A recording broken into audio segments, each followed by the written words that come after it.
Okay, here's the deal. We're going to make up a gas can banjo. Well, actually it's an oil can. But we're going to make up a can banjo for Deadeye. It's actually guitar. It's a guitar, I'm sorry. That's, yeah, what he said. So, I'm going to show you and him how we're going to set this up. And I'm going to let you run the camera. Alright. Oh boy. And what we're going to do is, we're going to count off to the 12th fret, starting right here. So that would be 1, 2, 3, 4, 5, 6, 7, 8, 9, 10, 11. So the 12th fret is the one right behind that dot.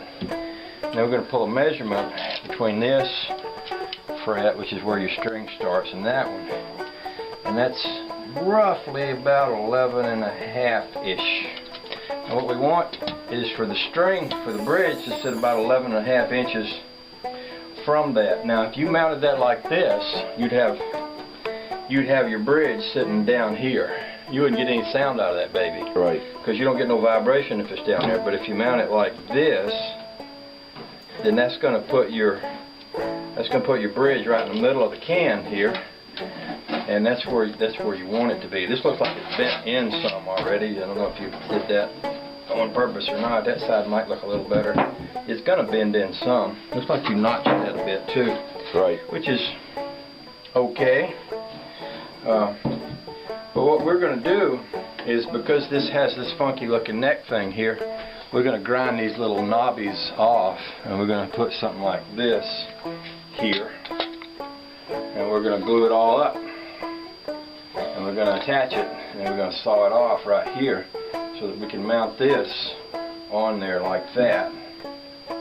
I see. Yep. See, I was going to end up with a neck about 11 inches long the way I was doing it. Yeah, if you did that was what I was thinking. Yeah. My theory was that. It's there's a couple of reasons I don't like it that way, and you're a guitar player rather than a banjo player, so we might want to talk about that. On a banjo, you don't want this much string height above your right. Hit your strings. You want it to be flush so that you're hitting your strings like sure. this. Yeah.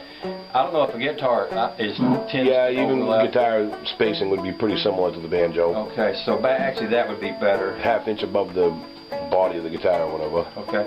And what I'm going to do is, it's awful nice that you notched that out, but I think I'm going to go the other way, because what I'll probably tend to do is make a notch in the wood so that the notch in the wood sits on that notch in the can. Yep. If that makes any sense.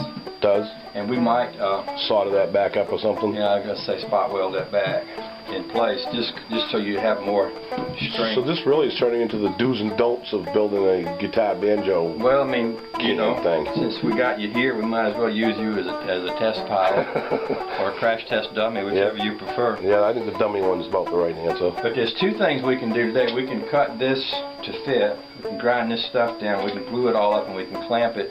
We can also drill the hole for your pin, because we're going to put a metal rod through the can and out the other end, and that's going to be how you're going to mount this baby to the can once we get that done.